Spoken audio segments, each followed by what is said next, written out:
Welcome to Cordkillers Reckoning. We killed all the cords. Now what? I'm Tom Merritt. Hey, I'm Brian Brushwood. Normally, I don't introduce myself. We're shaking it up. What's going on here, Tom? Yeah, I just realized, like, the cords are all dead, Brian. Yeah. They're gone. Boy, look, we killed cable, and boy, are we hungry. That's our new tagline. And boy, are our arms tired. Yeah. Well, the stabbing. The original Hatchet Men. Yeah, in case you weren't paying attention for the last 20 years, we started a program, said cable should die, then cable died, and we covered its death, and now we're covering the apocalypse. And now we're just on a quest to find out how to watch what we want, when we want, on whatever device we please. Yeah, where's the good stuff, Tom? Well, that's right. It's in the supply run. There it is. Supply run, supply run, supply run.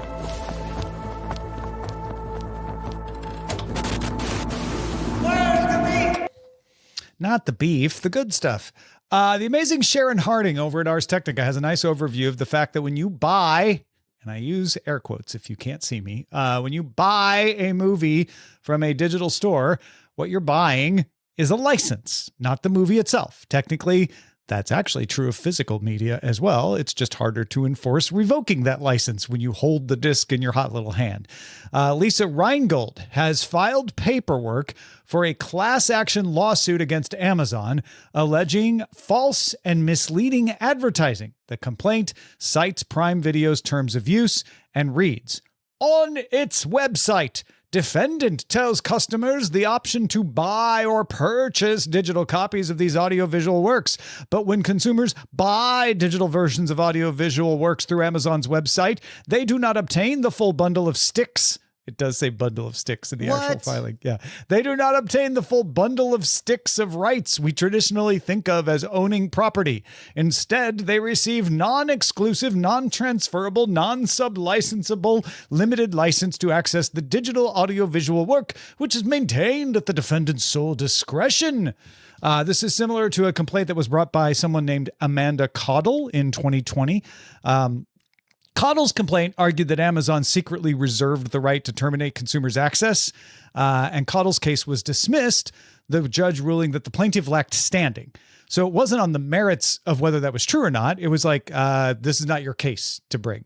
A California law, however, has taken effect since then, took effect in January, banning the selling of a digital good to a purchaser with the terms buy, purchase, or any other term which a reasonable person would understand to confer an unrestricted ownership interest in the digital good or alongside an option for a time-limited rental.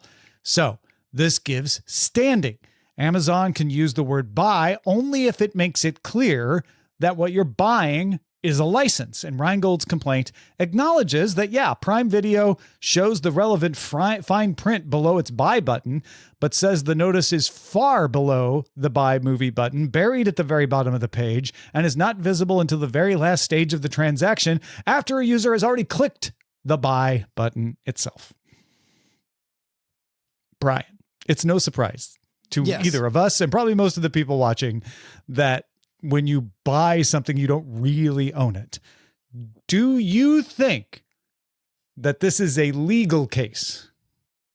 Well, okay, keep in mind, we're only at the question of, does it have standing? Does it pass the rudimentary sniff test? And yes, I'll agree. We've talked before about this. I emphasize that English is a living language, and and the original last time we fussed over this, I ended up believing that the simple fix was quite simply use the word get. The word get is less reasonably charged than buy. And the whole point here is, can a reasonable person think that they're actually buying a forever license? And to be honest, I feel like increasingly fewer people feel that way, but enough that I can understand, and enough that I'll say, yeah, it does have standing. But this is not going to result in some kind of giant mega refund for anybody. At most, we're going to see a change to the UI that they're going to stick to their guns. They're going to say buy, but underneath it'll say, what am I buying? And then you could click on it once, and then you'll never look at it again. And it'll be a thing that says you're buying a license. They'll raise the text that says it's a revocable license to higher on the page, right? Yes. Because everything you're talking about is already there. The case is like, it's too hard to see. You don't notice it. And depending on the judge, they may say like, yeah, but it's there. Like if you can't take the time to read everything about what you're buying, well, that's on you. Yes. And I guess on top of that, there's an interesting, very simple calculus when it comes to, because all of this starts to seem very in the weeds and silly. So it's like the lawsuit is over the website layout design. Like the lawsuit is you want to move a block of text. And then the calculus from Amazon's perspective becomes quite simply if does moving the text result in lower amounts of us getting paid? The answer is almost certainly yes. That's why the text is where it is, because you got to believe they do A, B, C, D, E, F, G testing and all this stuff. And they figured out that the text is currently in the optimal place to maximize the amount of money that they make. So the question is, should we move the text all the way up? It will cost us money. How much money? I don't know. How much is this lawsuit costing us? Because as long as the lawsuit costs less than what we would be losing, then keep on fighting this silly lawsuit. And then meanwhile, at some point, I'm sure they're testing out words like get or any of the other stuff that we talked about. Yeah. This, I'll tell you, the thing that really piqued my interest that we haven't talked about in a minute is that thing that you mentioned about when you buy a DVD, you're not really buying that movie. You're buying the physical media and a license, which very explicitly begins at the beginning. This is licensed only for home viewing, et cetera, et cetera. Try charging people money and then using a giant projector and see how well that goes for you. Yeah. The only thing that different from digital media is the fact that it is much more difficult for Amazon to come into your house and take that DVD back. Should Amazon have been the person, MGM, whoever, right? Whoever you bought that DVD from. And the courts have ruled that you have the right of first sale of the physical wrapper of that movie. Right? Like you can sell a DVD, you can sell a used DVD. The courts have not recognized any right to say like you have the right to resell your digital files. There have been people pushing for that. Cory Doctorow has been one of those who's like, we should have a right to resell our digital files. That should not be something we can't do. If we can resell DVD packages, we should be able to resell digital. But the courts have said it's the package you're selling, not the license. And so arguably, if you buy a used DVD, you might not have the rights to watch it technically. But again, nobody is going after that. No one's bothering to pursue that because you would spend more money going after it than you would make, right? However, with the digital stuff, they would like to be able to revoke things simply because they want to be able to make changes. They want to be able to transfer you to different libraries. It gives them more flexibility, not all of which is malicious, to be able to manage that library and manage those downloads and make it more convenient for you. I don't think it's because there's a malicious intent to steal your movies. They just want the option in case they have to like cut off the service at some point. Yeah, I guess I'm not even sure how fussy I should be anymore about all of this stuff, to be honest, Tom. I was annoyed previously by the very nature of the lawsuit, but I understand that at some point it could be straight up deceptive fraud to say the word buy, but I don't know. This all seems should you so though? piddly. I think the more interesting question is not the lawsuit, but like should I own the movie, the digital movie that I buy, that I download? Like should I have the right? Let's say, great, I want it to be stored in the cloud so I can get it easily on all my devices. I want to be able to stream it over the internet instead of taking up storage on my phone. I want all the conveniences of cloud-based storage, but I also want ownership. I want it so that that company always has to allow me to have that, or at least give me the option to download it and not have DRM on it that prevents me from watching it if that company goes away. Do you think we should have that right? I question why you would want it. Why that is because I paid for it. True.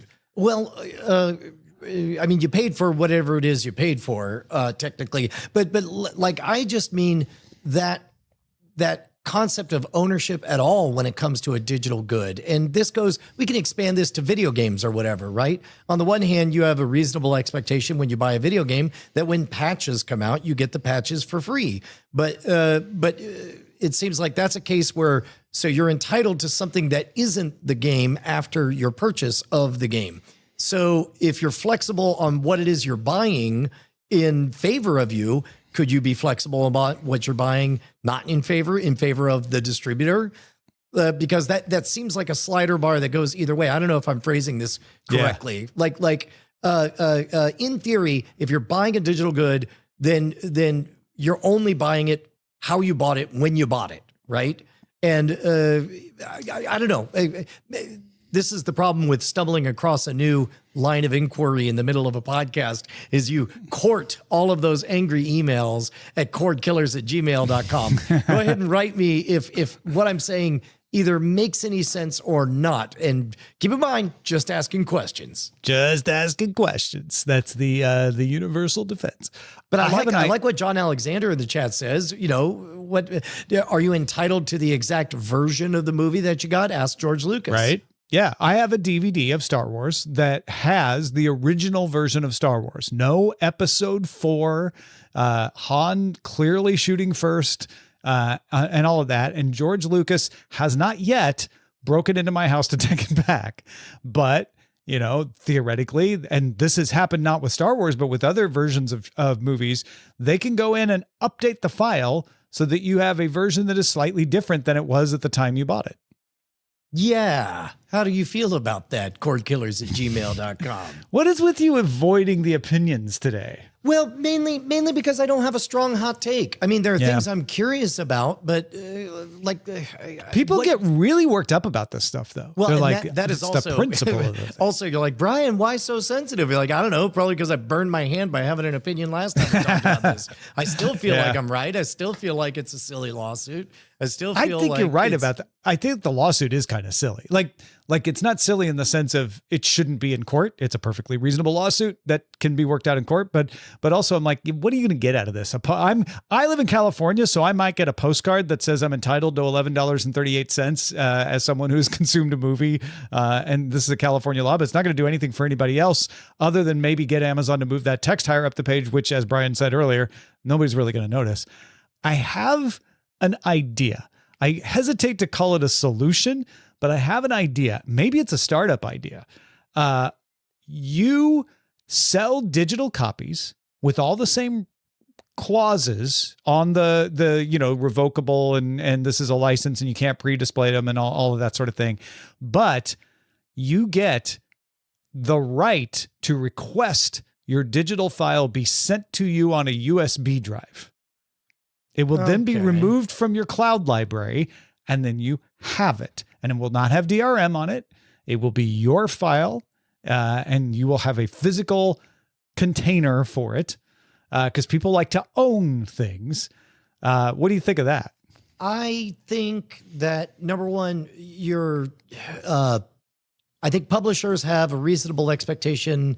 I think stockholders, for whatever reason, like DRM. And board members have to answer to the stockholders. Maybe. Okay, let's leave DRM on it because there's ways for that to have DRM and it still be playable, et cetera. Okay, then I would say even then you're taking the long way around because what you want is a DRM local copy, which I think you could distribute easier just over the internet. The physical media, I think there is a place for that, but what you do is you spend however much time, energy, and effort that would take and instead make that part of the experience, or I don't know, maybe it's like addressing. So there's people who just like to have stuff, and their argument with physical media is nobody can take it away, right? One of the big things is the fear that has almost never happened that a company is going to reach in and go, I know you bought that copy of Dune, but it's gone now. Right. Or Amazon goes out of business is the other. Yeah, right. And every time that has happened, either the company has backed down and said, actually, we renegotiated the rights, so we're not removing the stuff. Or the company that went out of business was like, yes, but we've transferred all your rights to this other company. So you can, as long as you log in by this date, you can move your library over. You almost never see it lose because nobody wants that blowback, right? That's damaging for the entire industry. But to address that fear, you say, look, we are holding all your movies in a vault.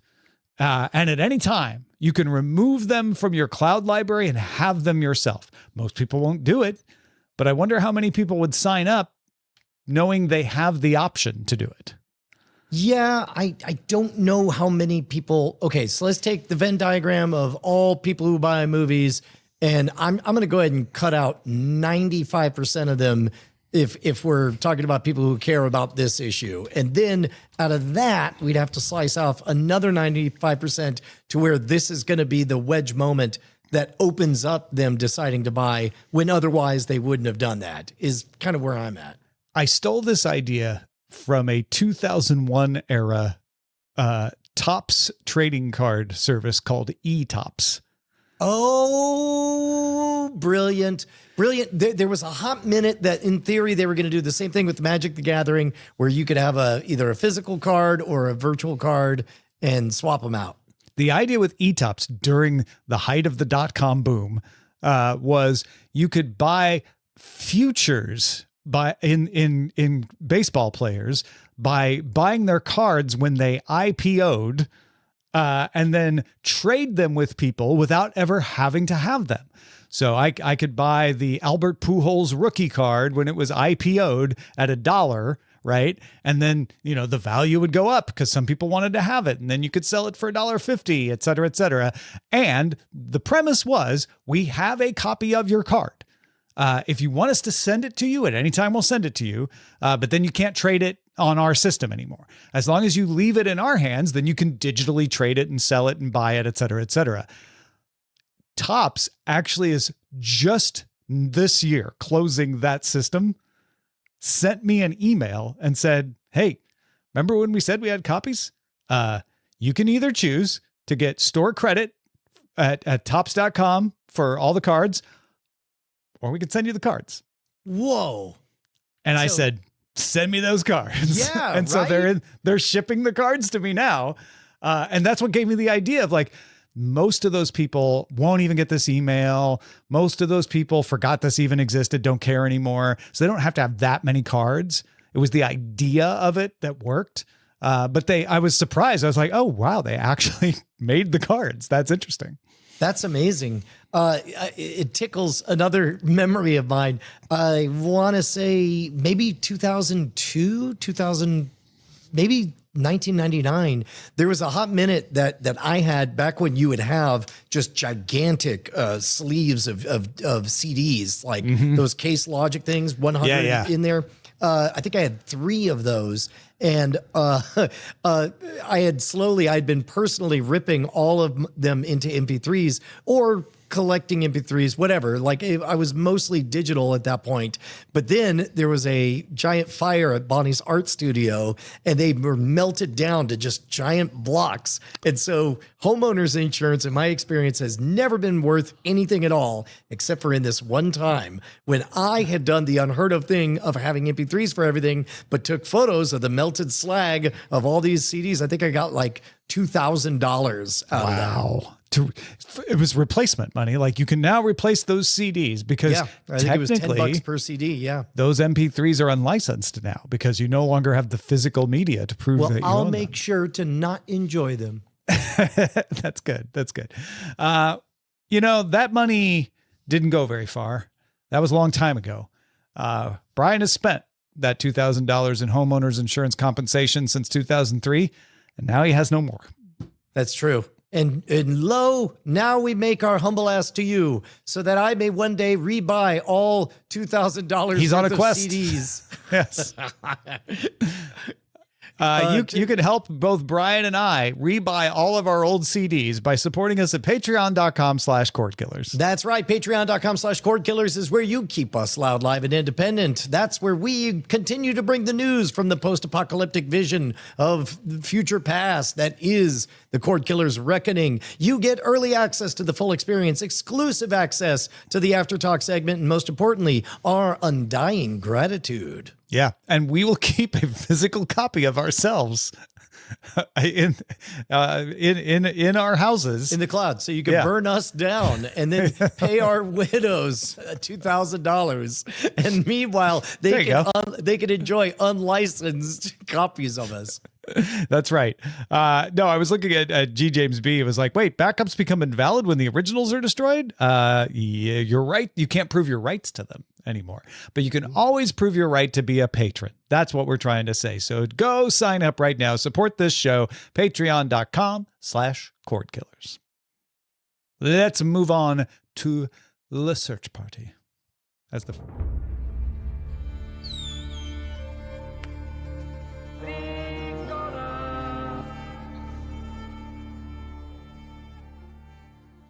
last week, we said Kpop Demon Hunters was just days away from passing Red Notice.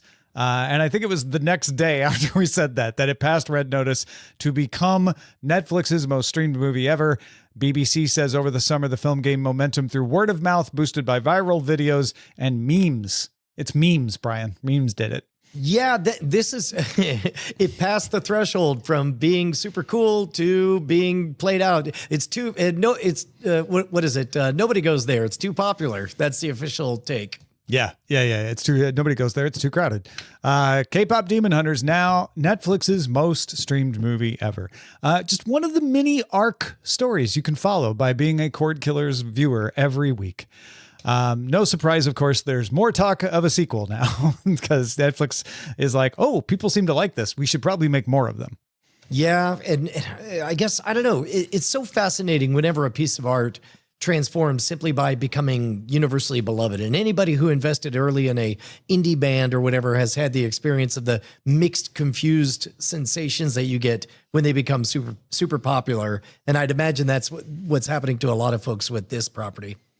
Yeah, there's a little bit of talk of gatekeeping, that kind of thing. It could make Oscars history if it gets nominated and wins both the animated feature-length category and Best Song. It has not been nominated for either yet, but it's campaigning and likely to get a nomination for those. Only 11 anime films have received any Academy recognition. Not every animated film that wins an Oscar is an anime film. There have been 2 winners in the animated feature category, Hayao Miyazaki's Spirited Away and The Boy and the Heron, and 1 animated short, La Maison en Petit Cube, in 2008. Kpop Demon Hunters probably going to win an Oscar, maybe 2. Man, I don't know whether to see it before or after. After the Oscar, you think it'll feel different if you wait? Yeah. I wonder if, you know what? I am going to wait then, because you were going to wait anyway. You weren't going to watch it. I mean, to be honest, I missed my window when I found out that my 17-year-old had already seen it. Yeah. I will come to Austin if it wins both Oscars and watch it with you. How's that? Ooh, all right. Deal. Yeah. Fubo Sports has introduced a new skinny standalone streaming plan that just has 20 channels, its most sports-centric channels, including access to ESPN Unlimited. That will be available starting September 2nd. Cost you $46 for the first month and then goes up to its regular $56 a month. So it is $6 more than ESPN Unlimited. In addition to live channels, Fubo Sports also has on-demand video, unlimited DVR, and family sharing.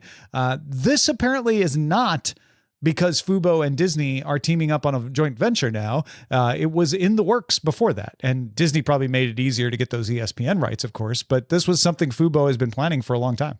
Yeah. I don't have much of a take on this one for you. Sorry. That's my favorite take, honestly. Because Brian has no take. No, I mean, the take here is like, oh, there are more ways than ever to try to fulfill your sports need, which may or may not be a good thing, because now it's like, well, which one should I get? Because it's not all in one place. Jimmy Iovine and George R.R. Martin are backing something called Bizaar Studios, which is launching an animation fast channel on Samsung TV Plus and Xumo Play. Bizaar will offer shows such as 1960s anime series Speed Racer, Lupin, the long-running Gentleman Thief series, some martial arts series like Kenichi, Requiem from the Darkness, the adaptation of the Sega video game Virtua Fighter. List goes on. But if you like that sort of thing, you're like, oh, those sound interesting. There's other shows like that I like. You might want to check out Bizaar, Bizaar, on Samsung TV Plus and Xumo Play. Thank goodness. Yet another way for people to misspell bizarre. How bizarre. How odd. You're right. That's where I should have ended that. The Pac-12. Do you know the Pac-12, Brian? Yeah, that's a sports thing. It is. A secret gang of football teams. It's kind of the football teams that weren't invited to the other conferences these days, because there's been a bunch of like merging and people being stolen and putting nuke.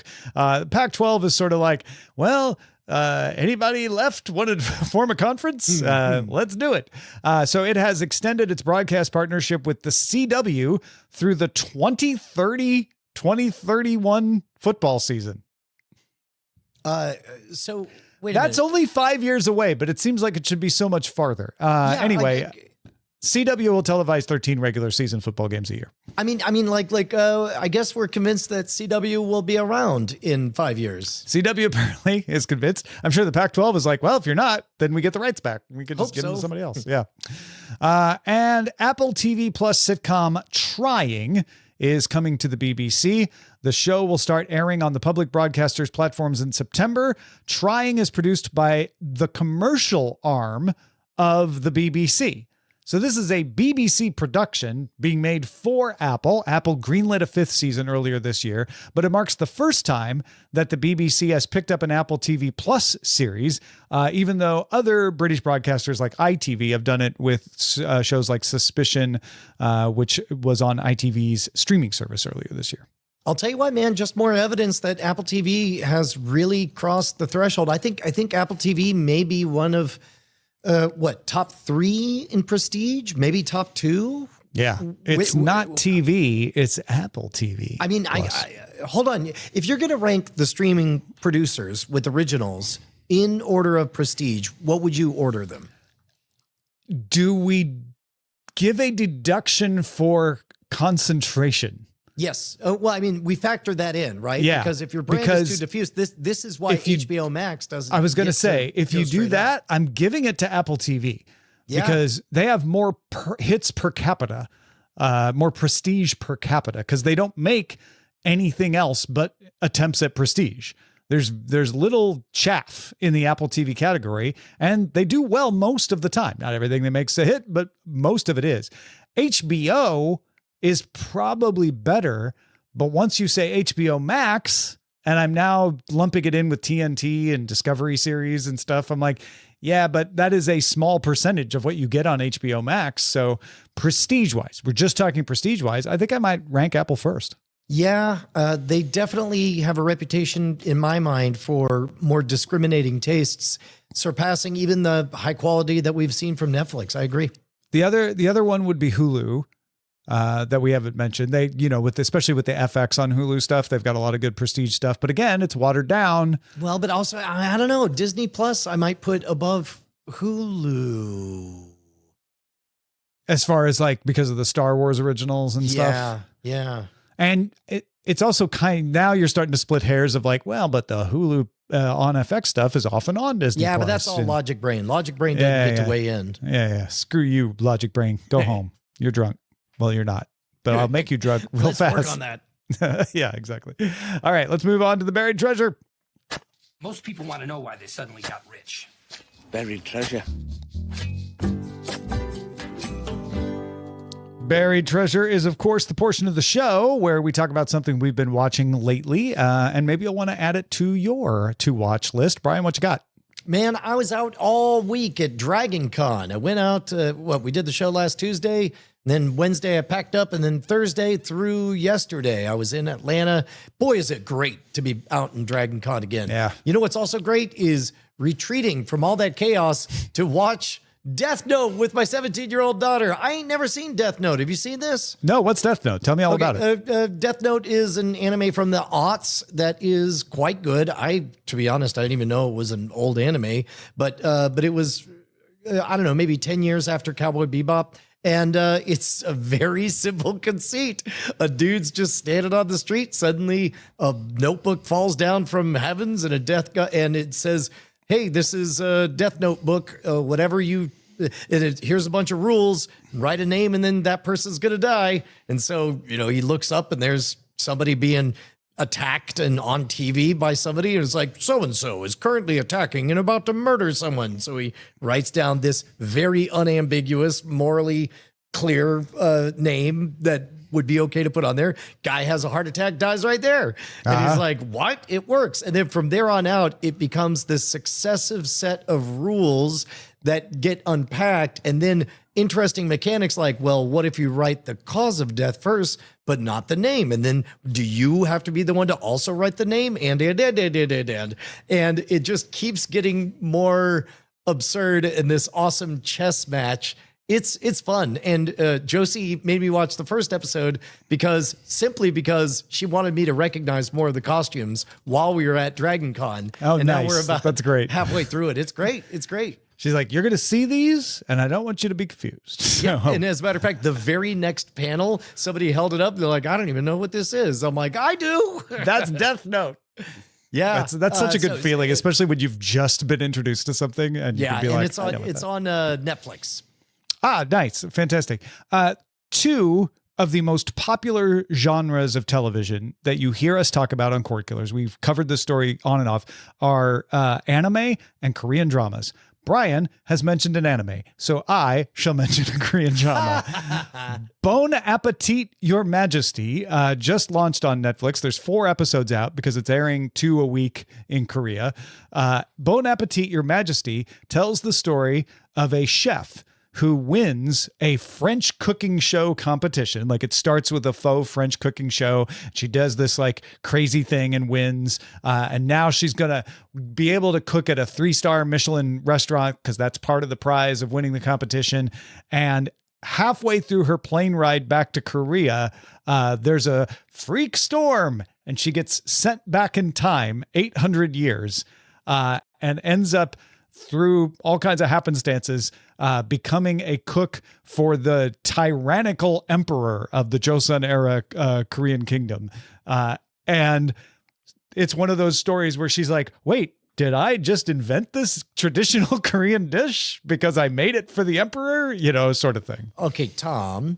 I don't know. One seems more likely than the other. I can't tell whether or not you've mentioned this before and I'm hearing it again, or whether or not there are just so many time travel K-pop or Korean dramas. There's a lot of time travel K-dramas. This is very similar to one I've mentioned before called Mr. Queen, where a chef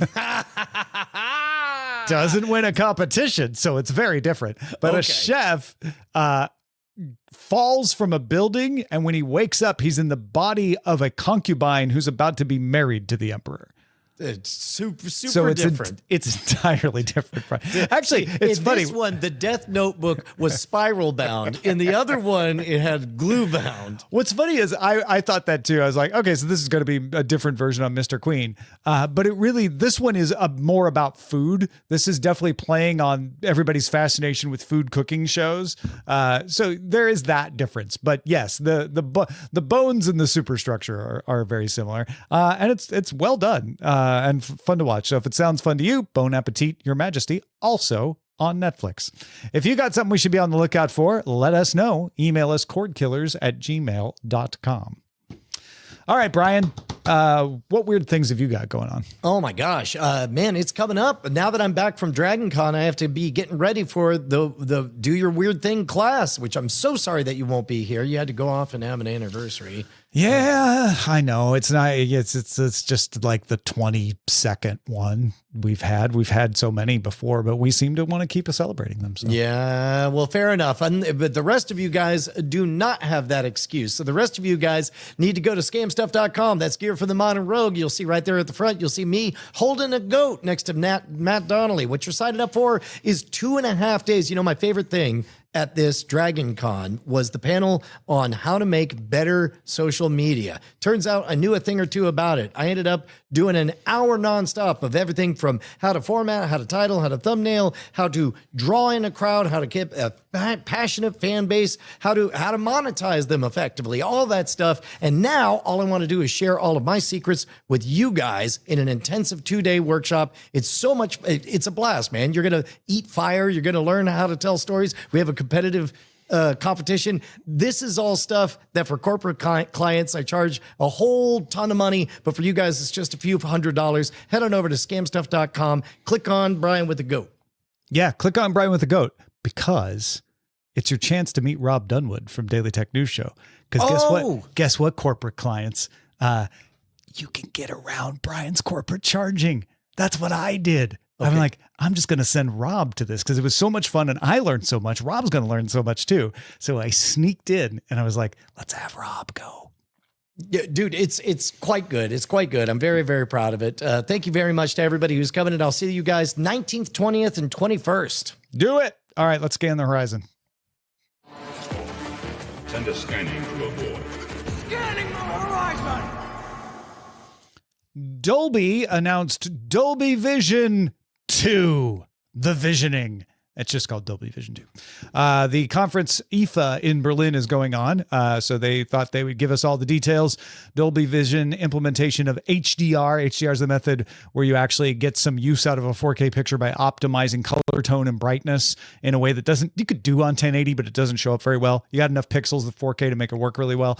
Some of the new features from what Dolby calls content intelligence are things you might expect. So precision black, so the dark parts get even darker. Ambient light detection to detect how bright your room is. And then you can use data from the video created by the creator of the video to balance it properly. There's a sports and gaming optimization tweak that makes sure that those look really good. Bidirectional tone mapping gives you higher brightness, sharper contrast, more saturated colors. All of these can be summarized as Dolby Vision 2. It's better than Dolby Vision 1 at all the things that it does. But they also brought out something called authentic motion. Brian, if you had to guess, what would you think authentic motion was? Yet another rebrand of the 240 hertz upscaling. That is exactly correct. Are you serious? Are you serious? Dolby describes it as a creative-driven motion control tool, aka motion smoothing, but good. It claims to apply smoothing on a shot-by-shot basis. So not across the entire video, just where they think it will eliminate judder while maintaining the 24p cinematic look. Hisense will be the first TV with Dolby Vision 2 support for any of its TVs coming out this year that use the MediaTek Pentonic 800 chip. So their premier line, basically. France's Canal Plus will be the first content provider that will use Dolby Vision 2 in its content, because you need both. You need to be able to see it. You need to have content that uses it. And just to add to the confusion, there will be two versions of Dolby Vision 2, depending on how powerful your TV is. Dolby Vision 2 Max will provide unique premium features, though they didn't exactly lay out clearly what those are, just that the non-Max one has the core next generation capabilities made possible through the new Dolby Image Engine and Content Intelligence. So I'm not sure how it breaks it down between that, but more powerful your TV, the more features you get is usually the way that goes. And this authentic motion is the one that got everybody like, wait, you're going to do motion smoothing on everything? How's that going to go?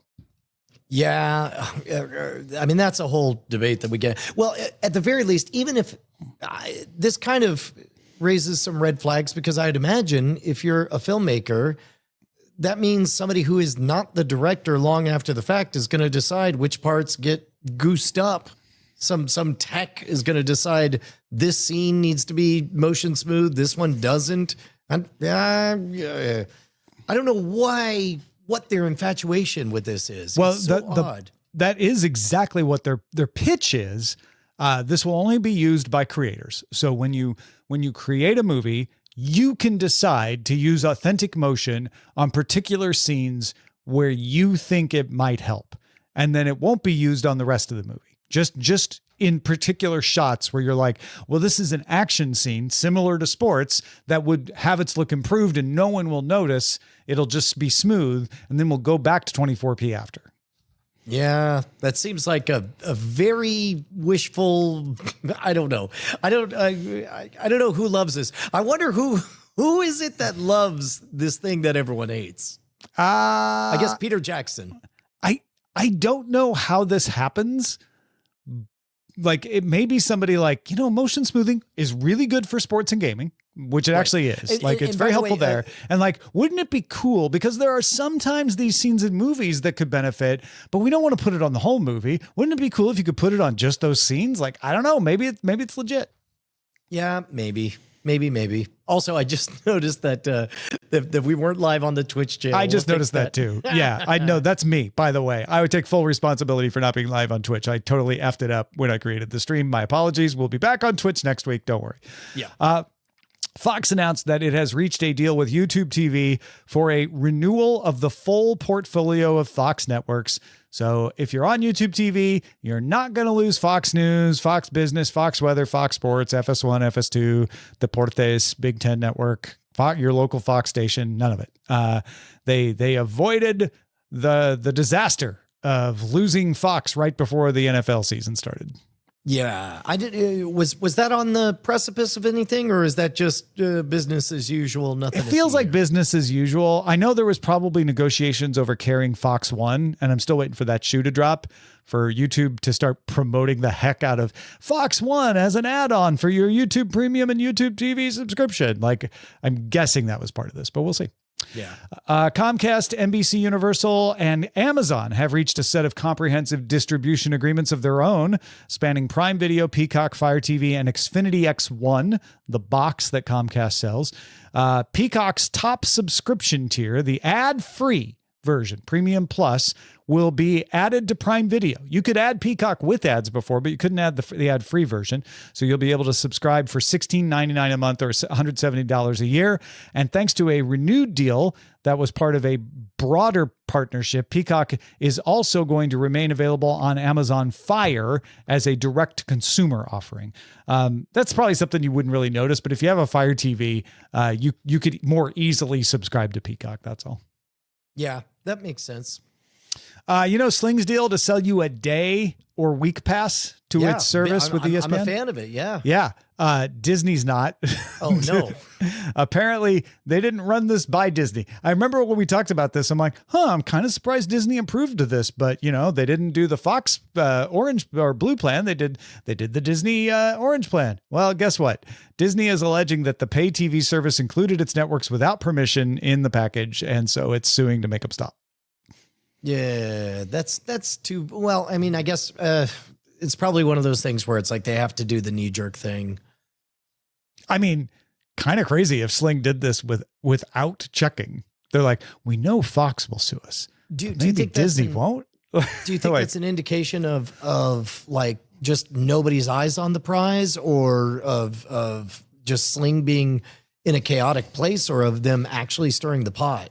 Yeah, I really haven't seen a good take on why they would pick a fight with Disney and not Fox. I would think they would just pick a fight with everybody, but maybe that was the thing. Like, we can't handle two cases, but maybe we can fight off one. And if we win, we can get the day pass thing, or maybe we can get Disney to agree to settle out of court and we can keep the day pass thing under a certain condition, because could be a way to force Disney to negotiate with you on it when they wouldn't even take your call before. Yeah, that's interesting. So it was either a move of desperation or one of negligence. Neither one really bodes great for Sling. Yeah.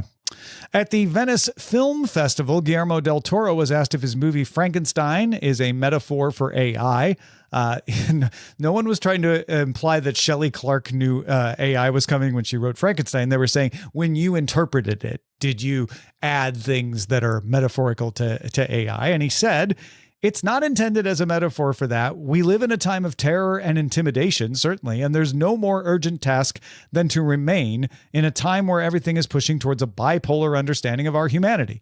The movie tries to show imperfect characters and the right we have to remain imperfect, and the right we have to understand each other under the most oppressive circumstances. I'm not afraid of artificial intelligence. I'm afraid of natural stupidity. That's a kind of odd injection. That was a little bit of a Rorschach test that got blurted out on. I don't know what to think of that, but it is interesting. It wouldn't surprise me if some of those themes kind of reveal themselves organically. It's really interesting what happens in an iterative process. There's a parallel there with an artificial intelligence in Frankenstein's monster, right? So I get the question. I took what Del Toro was saying here to be like, AI is not the threat. Other people are. Yeah. Yeah. And then finally, just a note that, they're developing that Harry Potter television series for HBO that is going to retell the Harry Potter story again with an all new cast. We talked about the casting and stuff, but there will be one returnee. the radar, the Gary Berghoff of Harry Potter, will be Warwick Davis, reprising his role as Professor Phileas Flitwick. What an approachable, beloved, relatable metaphor. Yes. If anybody doesn't know, Gary Berghoff was the only person in the If MASH. anybody doesn't know, there was a show called MASH. And Gary Berghoff was the only one in the movie and the TV show. So Warwick Davis is going to be in that role. Basically, the way this works in the future will be people will go, "Who's Gary Berghoff?" And they'll say, "He was kind of the Warwick Davis of the MASH franchise." Yep. All right, let's hold on for the chatter.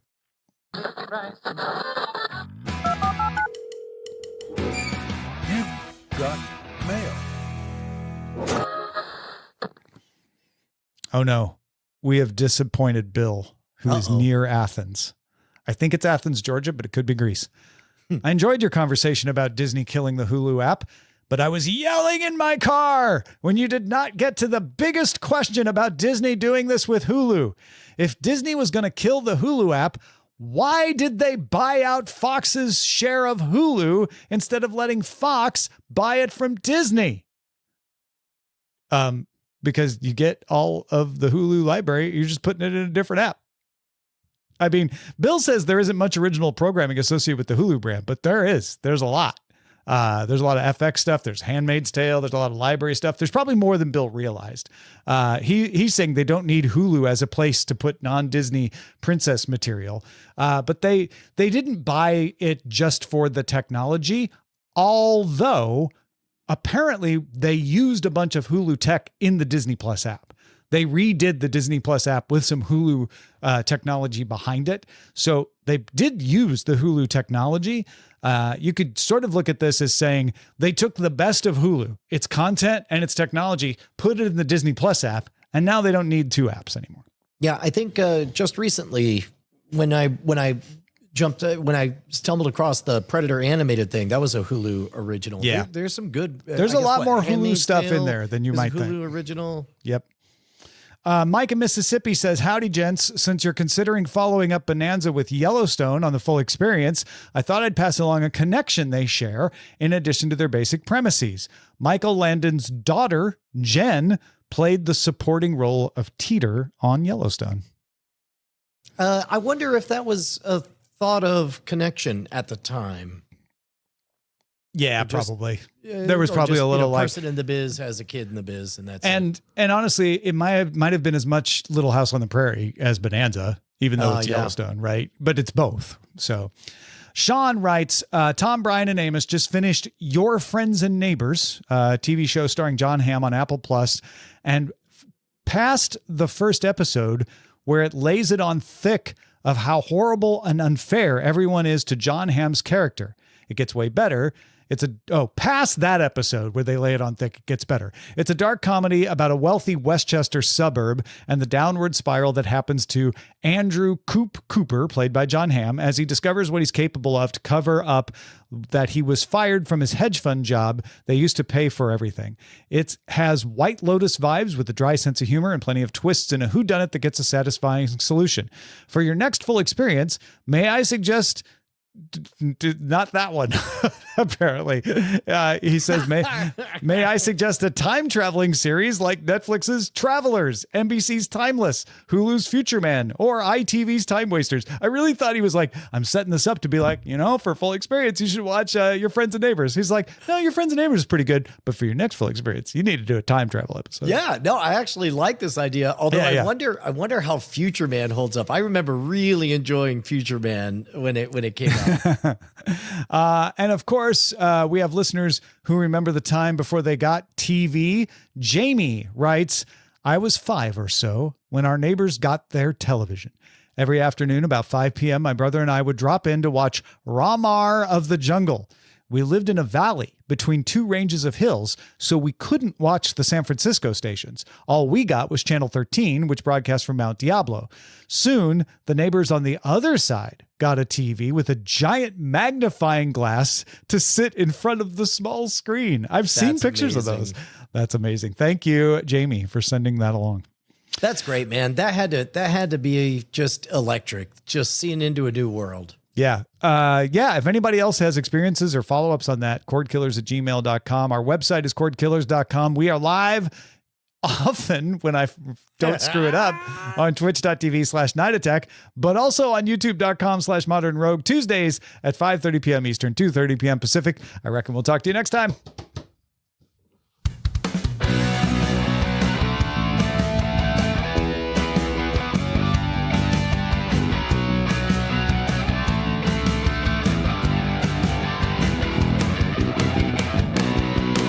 Diamond Club hopes you have enjoyed this program.